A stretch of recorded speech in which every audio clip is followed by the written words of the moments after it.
Este objeto maldito ha matado a muchas personas, y ha enloquecido a quienes se atrevieron a mirarlo a los ojos más de la cuenta. A simple vista es solo un juguete antiguo, un pequeño mono mecánico, con los ojos de cristal amarillentos, vestido con un chaleco rojo desteñido y unos pantalones a rayas, sosteniendo dos platillos metálicos entre sus manos. Pero detrás de ese gesto congelado en una sonrisa rígida, hay algo que nunca debió existir.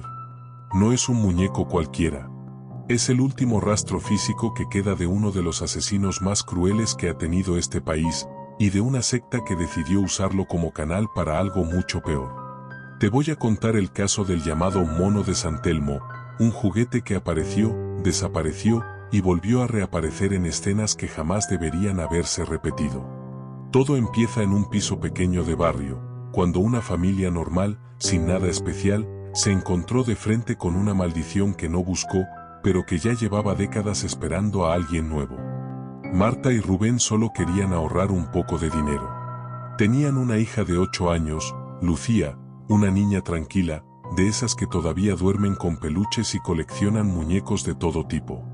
Un domingo por la mañana, mientras paseaban por el mercadillo del barrio de San Telmo, se toparon con un puesto de antigüedades. Entre radios viejas, cámaras de fotos polvorientas y cajas llenas de trastos, Lucía lo vio. El mono. Estaba sentado encima de una pila de libros, un poco torcido, con la cabeza inclinada hacia un lado, como si estuviera observándolos a todos pasar. Y mientras el padre regateaba con el vendedor, Lucía juraría que lo vio mover ligeramente la cabeza. No fue un movimiento grande, ni evidente. Solo un pequeño giro, lo justo para que esa sonrisa de dientes pintados pareciera ahora dirigida exclusivamente a ella. Nadie le creyó cuando lo dijo, claro. Era la imaginación de una niña, como siempre. El vendedor, un hombre mayor con manos temblorosas, les explicó que se trataba de un juguete mecánico de los años 70, de esos que se les da cuerda y golpean los platillos mientras mueven la cabeza. Dijo que había pertenecido a un mago callejero que hacía espectáculos para niños, pero que llevaba años encerrado en un trastero porque nadie quería tenerlo cerca. Se rió al decirlo, pero su mirada no acompañó esa risa. Cuando al final se lo vendió por casi nada, respiró aliviado de una manera demasiado visible, como si se hubiera quitado un peso de encima. Esa noche, el mono ya estaba colocado en una estantería del cuarto de Lucía, justo enfrente de su cama. Los platillos ligeramente inclinados, los ojos enfrentados a los suyos. Marta lo encontró algo inquietante, pero pensó que solo era cosa suya. Que eran manías de adulto. Lo dejó ahí. La niña insistía en que le gustaba. Y, al fin y al cabo, solo era un juguete viejo. O eso creyeron. Porque lo que esa familia no sabía, es que ese mono maldito había sido testigo de muchos más espectáculos que los de un simple mago callejero. Y que cada vez que volvía a una casa nueva, algo oscuro despertaba con él. Pero lo que descubrirían después, cambiaría todo. Los primeros días, el mono solo era una pieza más de decoración. Lucía lo observaba con mezcla de miedo y fascinación. Había algo en esos ojos de cristal que no le dejaba apartar la vista, pero tampoco se atrevía a tenerlo demasiado cerca. Por eso nunca lo tocaba. Nunca le dio cuerda. Y sin embargo, a las 2 semanas de tenerlo en casa, empezaron a oírse los ruidos.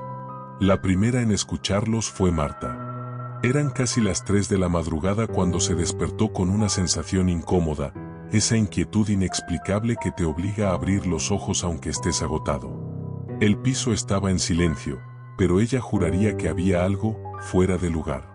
Se levantó a beber agua y, al salir al pasillo, lo oyó, un pequeño clink, clink, clink, metálico, repetitivo, como 2 piezas de metal golpeándose con muy poca fuerza. Se quedó quieta, intentando localizar de dónde venía. Y el sonido se repitió. Clink, clink. Era leve, pero suficiente para hacer que se le erizara la piel.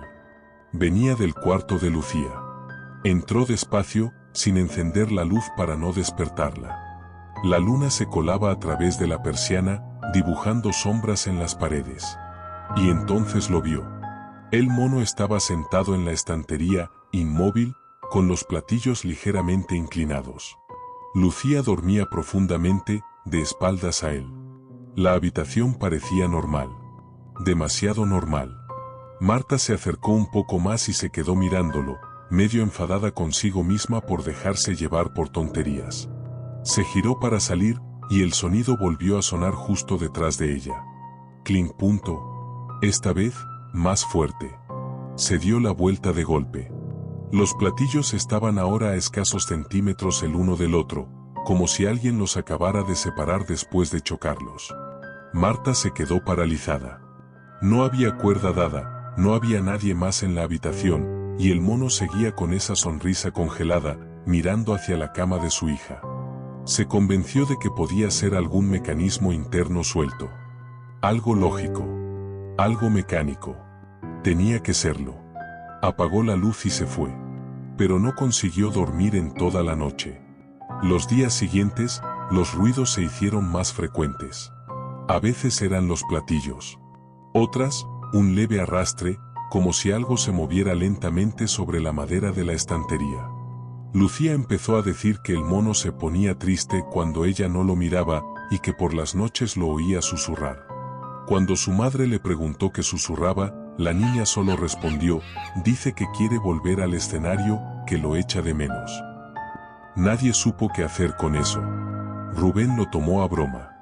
Dijo que, si el mono quería un escenario, lo llevarían a un contenedor. Que bastante tenían ya. Pero cada vez que intentaban tocarlo para bajarlo de la estantería, Lucía se ponía nerviosa, lloraba, suplicaba que no lo hicieran. Decía que si lo tiraban, él se enfadaría. Y cuando le preguntaban quién era él, la niña respondía siempre lo mismo, el hombre al que el mono no deja irse. Aquella fue la primera vez que Marta sintió que algo iba realmente mal. Porque Lucía nunca había oído hablar del hombre que había poseído ese juguete antes de ellos. Del asesino que lo utilizó en su espectáculo, antes de desaparecer en mitad de una actuación. Pero lo que pasó la noche siguiente, les dejó claro que ya era demasiado tarde para deshacerse de él sin pagar un precio. El padre de Marta trabajaba muchos años en la policía, y aunque ya estaba jubilado, seguía teniendo contactos.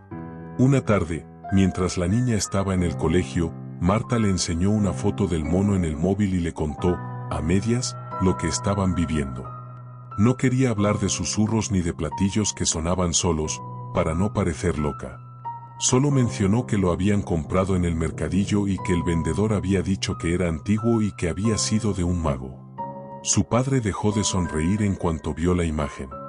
La reconoció al instante. Dijo que ese muñeco no perteneció a ningún mago. Perteneció a un hombre llamado Julián Herrera, conocido por la prensa como el titiritero de San Telmo. Un asesino que, en los años 70, recorría plazas y parques haciendo espectáculos para niños. El mono era su sello. En cada actuación, lo colocaba en el centro, le daba cuerda y comenzaba el show. Entre risas, música y chistes, Julián elegía siempre a uno o dos niños para ayudarle, y al final del día, algún pequeño desaparecía sin dejar rastro. Nunca se pudo probar nada en firme, pero el patrón se repetía. Hasta que una noche, a la salida de un espectáculo, Julián también desapareció. Lo único que encontraron sobre el escenario fue el mono, con las manos manchadas de algo seco y oscuro que nunca pudieron identificar del todo. El caso quedó congelado. El mono desapareció del inventario policial. Y los rumores empezaron a crecer. Se decía que un grupo, una secta pequeña y clandestina, se había obsesionado con el espíritu del titiritero. Creían que el asesino había logrado unir su voluntad al juguete. Que el mono era un canal perfecto para trabajos de entrega y sacrificios. Lo robaron del almacén policial y comenzaron a usarlo en rituales privados, donde siempre faltaba alguien, donde siempre había un niño, un animal, un cuerpo que nadie reclamaba. Años más tarde, hubo una redada en un caserón a las afueras de la ciudad. La secta fue desmantelada. En las habitaciones encontraron símbolos, fotografías quemadas, restos de velas negras, y en el centro de una sala, sobre un altar improvisado, estaba el mono. Los informes internos hablaban de él, pero de repente, en la cadena de custodia, se perdió el rastro. Nadie supo decir quién lo sacó de allí, ni cómo terminó, décadas después, en manos de aquel vendedor de mercadillo. Marta escuchó toda esa historia con un nudo en la garganta. Mientras su padre hablaba, su mente solo podía volver una y otra vez a la voz de su hija. Dice que quiere volver al escenario, que lo echa de menos. Comprendió que ese mono no era solo un juguete viejo. Era un ancla, un recipiente, algo que había sido usado por un asesino y por una secta que quería que el horror continuara. Fue en ese momento cuando decidió que tenían que sacarlo de la casa. Pero cuando llegó esa noche, y subió al cuarto de Lucía con una bolsa en la mano para llevárselo, se encontró la habitación con la puerta entreabierta, la luz encendida, y a su hija sentada en la cama, completamente despierta, con el mono sobre las piernas, mirándola con ojos vidriosos. Lucía sonrió, pero no era su sonrisa. Era demasiado amplia, demasiado tensa. Y con una voz que no parecía la suya, murmuró: «Mamá, hoy hemos estado practicando. El espectáculo tiene que salir perfecto esta vez». Y lo que ocurrió en esa habitación fue el principio de una noche que nadie en ese edificio pudo olvidar jamás. Marta sintió de inmediato que algo estaba profundamente mal. La forma en la que Lucía sostenía el mono era antinatural, rígida, como si el juguete pesara mucho más de lo que debería y, sin embargo, no le costara mantenerlo.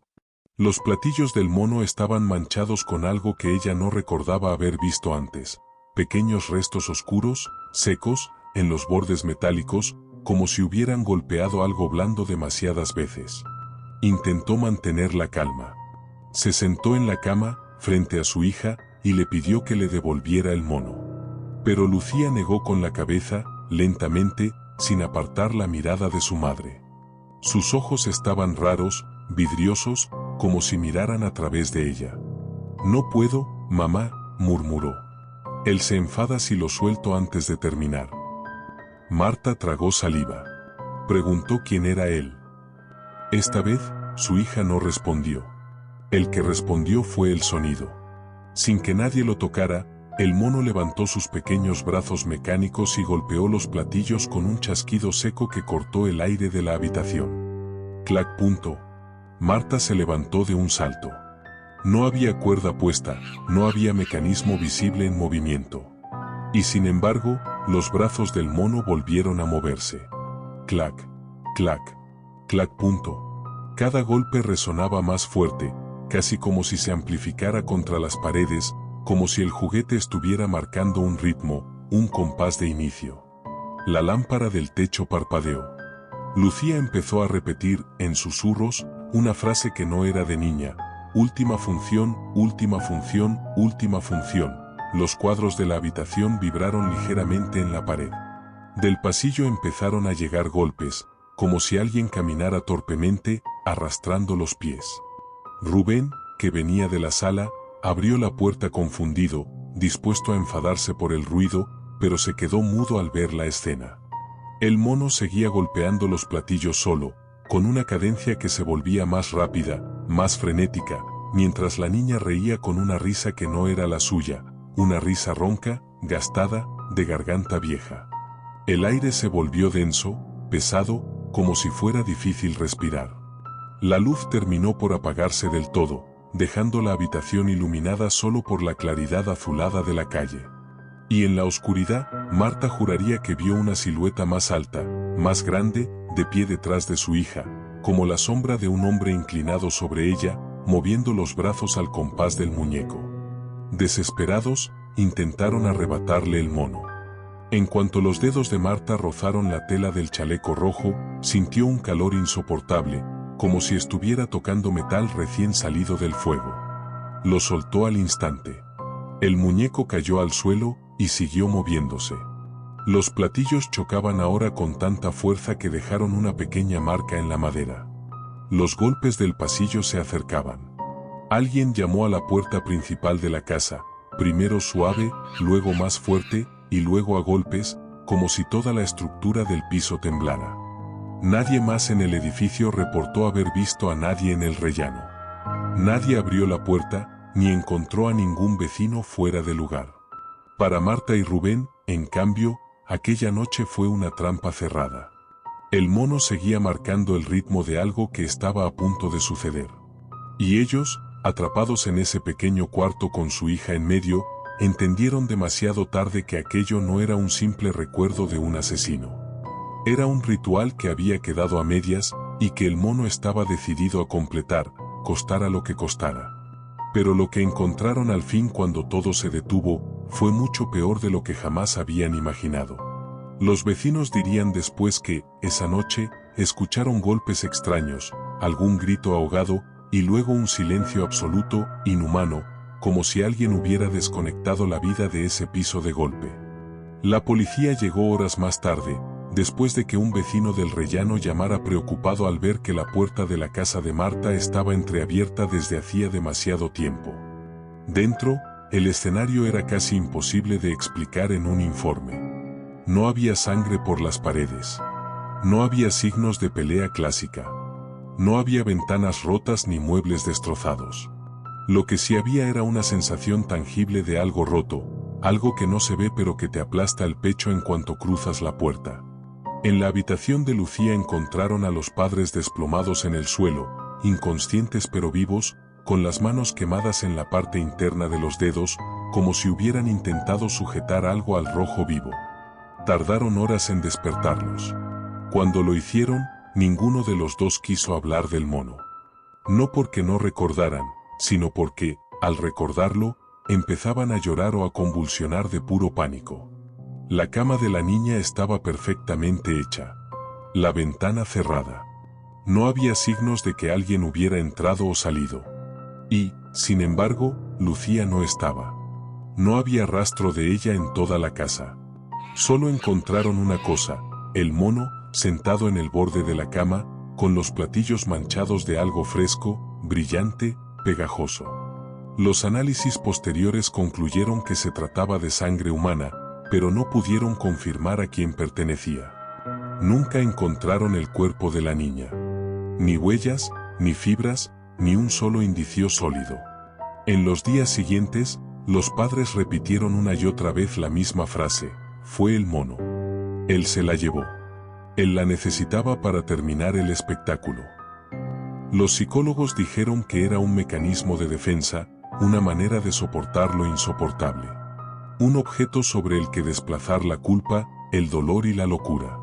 Eso pusieron en los informes. Eso se escribía en los papeles. Pero en la cadena de custodia, algo volvió a repetirse. Como años atrás. El mono desapareció. Un agente juraba haberlo dejado en una caja numerada. Otro aseguraba haber firmado su recepción. Pero cuando fueron a buscarlo, ya no estaba. Alguien lo sacó, o algo lo sacó. Semanas más tarde, en otra ciudad, a cientos de kilómetros, una mujer encontró en una tienda de segunda mano un pequeño mono mecánico, con chaleco rojo y ojos de cristal, y comentó que le daba mal rollo, pero que a su hijo le había encantado. El dueño del local dijo que lo acababa de recibir, que ni siquiera recordaba quién lo había traído. Lo vendió barato. Sintió alivio al deshacerse de él. Y el ciclo volvió a empezar. Hoy, el caso del mono de San Telmo sigue abierto, enterrado entre expedientes polvorientos de niños desaparecidos y objetos incautados. Oficialmente, nada de esto prueba nada. Oficiosamente, hay agentes que se niegan a tener juguetes antiguos en casa. Sobre todo, monos de juguete. La historia se ha ido deformando, contada en susurros, en foros, en bares de mala muerte. Unos dicen que es solo una leyenda urbana. Otros, que el espíritu del titiritero sigue atrapado ahí dentro, usando el juguete como escenario portátil para seguir cobrando víctimas. La secta que lo veneraba quedó disuelta en papeles, pero hay quienes creen que algunos seguidores siguen buscándolo, intentando recuperarlo para terminar la gran función que nunca llegaron a completar. Lo que sí es real es esto: cada vez que el mono aparece en una nueva casa, empiezan los ruidos de metal, los platillos chocando de madrugada, las risas donde debería haber silencio, las sombras donde no debería haber nadie. Y, tarde o temprano, alguien desaparece. Puede ser un niño. Puede ser alguien que intentó destruirlo. Alguien que creyó que era solo superstición, solo una historia. Hoy, si estás escuchando esto y tienes algún juguete antiguo en tu casa, especialmente un mono de ojos de cristal que parece mirarte un poco más de la cuenta, tal vez te convenga revisar de dónde salió realmente. Y si alguna vez lo ves en una tienda, en un mercadillo o en el cuarto de alguien, recuerda esta historia antes de decidir tocarlo. Porque puede que no sea solo un objeto viejo. Puede ser parte del mismo espectáculo que nunca terminó. Y tú podrías ser el siguiente en entrar en escena. Si quieres conocer más historias reales de objetos malditos como este, quédate. Lo que viene después, puede que no te deje dormir tranquilo nunca más.